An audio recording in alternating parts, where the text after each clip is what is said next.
বৃহস্পতিবার জগৎ জননী শ্রী শ্রী মা শারদার ১৭৩তম জন্মদিন।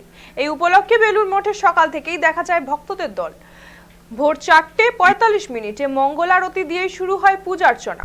ভোর ৪:৫০ শুরু হয় বৈদিক স্তোত্র পাঠ। সকাল ৭টায় বিশেষ পুজোর আয়োজন এবং দুপুর ১২টায় হোম মাধ্যমে স্মরণ করা হলো মা শারদাকে।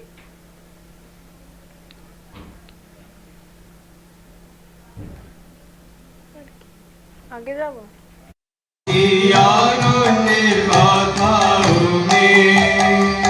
হরিদাস বৈরাগীদের গান শুনে সকলেরই সেই সব দিনের কথা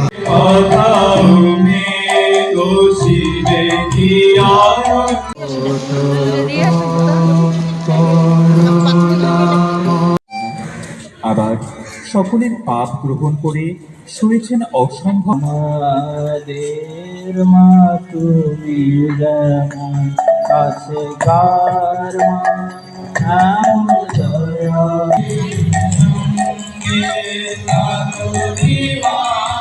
এই মাতৃত্বের বোধ করিয়ে দিতেই মায়ের আশা। তাই তো যুগাবতার বলছেন